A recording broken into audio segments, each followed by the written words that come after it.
Hello, welcome back, ladies and gentlemen, as we continue our discourse on facilities management.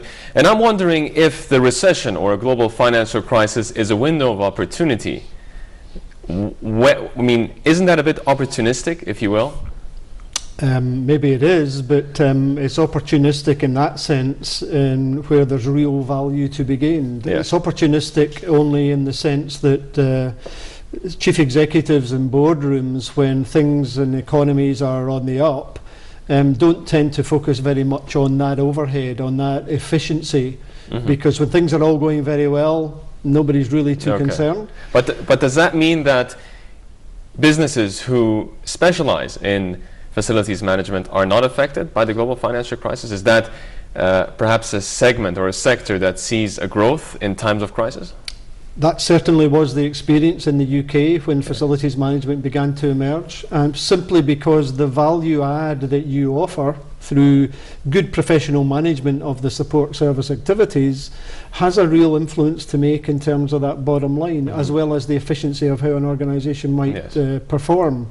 And during times of recessions, senior executives tend to look a little bit harder around them and what's going on in their organisation. So that, in that sense, that's the opportunity. I think if I could just add that Egypt itself is positioning itself in the global economy as a competitive advantage, attracting inward investment, trying to let the international community know it has the ability to certain advantages to locate business into Egypt. So you're looking at the geographical position, trading into Africa, the Middle East, into Europe. And this is part of the offer that Egypt gives to the world, to Britain and other companies. I see it quite an attractive part of that offer when companies like Key Facilities Management come into the marketplace and actually raise the standard, if you like, of the ability to run major facilities. So when British investors are looking at Egypt as a potential destination, and they come in and they're looking across the board at standards, because it's an area we haven't really talked about yet, but the standards that Key Facility Management are going to operate to, which is an international standard, that's attractive for British business. But there seems to be a small problem, perhaps. The British economy is, of course, a far more advanced economy than Egypt is, and Egypt does have its share of unemployment. The UK has perhaps a bit of a lower percentage. Egypt officially has around 9.4% at the moment. Doesn't facilities management contradict perhaps efforts to reduce unemployment? Because after all, you are trying to reduce overhead, you're trying to maximize efficiency and effectiveness, but thereby you're jeopardizing the jobs of many in the market. Is that a correct assessment, or would that, is that perhaps? I think the economic assessment would be the more efficient your business, the more you have an ability to create wealth. The greater your profit and your bottom line. The better your profits, the more you can expand, and the better you can operate and employ more people. I think that would be the economic argument. I don't know if Stan would see it differently. But that's maybe on a private corporate sector level, but on a government level, it would seem the disadvantages would outweigh the advantages. I'm not sure it would. I think the point that Alan made is right, in that you can look at it from two different perspectives. And the perspective we tend to look at it is that if we can make an organisation more efficient and more effective through good facilities management practice, training and developing of people, not only do you give them a more worthwhile job to fulfill, but you give them a career, you make that organisation more efficient and effective. Then therefore you make that organisation more viable and sustainable as an organisation. Whether it's government or whether it's private sector, in principle the same logic applies. But the British government has not entertained that thought at all? No, I understand why you put the question, because you can think in that sort of direction, but no, that's not been our experience in the UK economy, and I think bringing the UK experience into Egypt, and your question about people and jobs, I think to continue my train of thought in terms of people wanting better skilled jobs. So I think there's an opportunity here for the Egyptian government too to bring in skills training for employability, for example.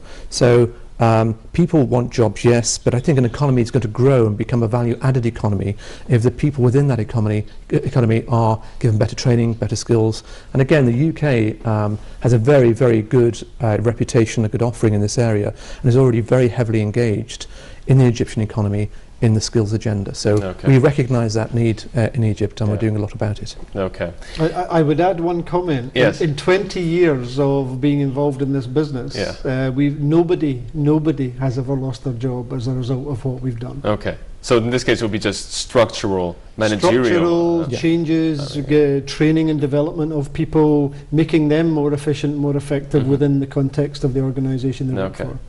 How has the reception, or how, I mean, in Egypt, the Egyptian market is new to facilities management, especially compared to the UK. How have people responded or reacted to the idea of facilities management, and have you had any troubles in persuasion, perhaps? The interest is significant. Lots of people are very interested in what we have to say and trying to understand how facilities management in itself brings some value to their organisations.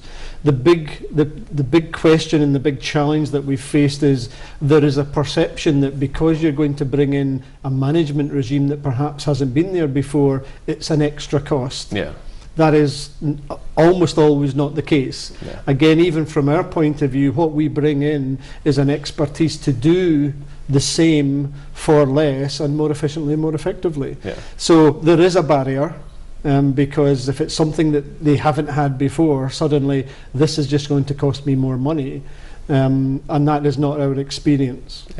And so the experience of the British government with facilities management has been largely positive, otherwise it would not throw itself behind something like that. Exactly, it's been very positive. I think we've seen real benefits from this approach to managing facilities in the government sector, the private sector, and the embassy. We're always keen to spot companies that are going to add value in a marketplace like Egypt, and key facilities management to us stood out.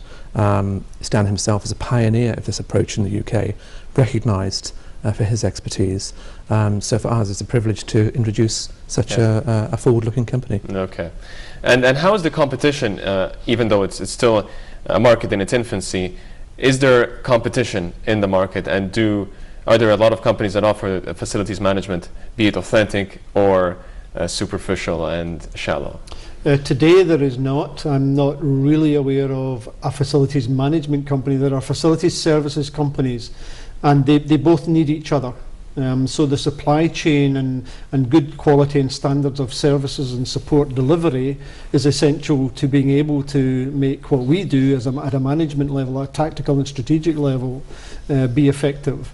But we, particularly Key as a company, we actually will encourage more people to enter that market, and we are very, very open in terms of the more people that come into the market, the more the market develops.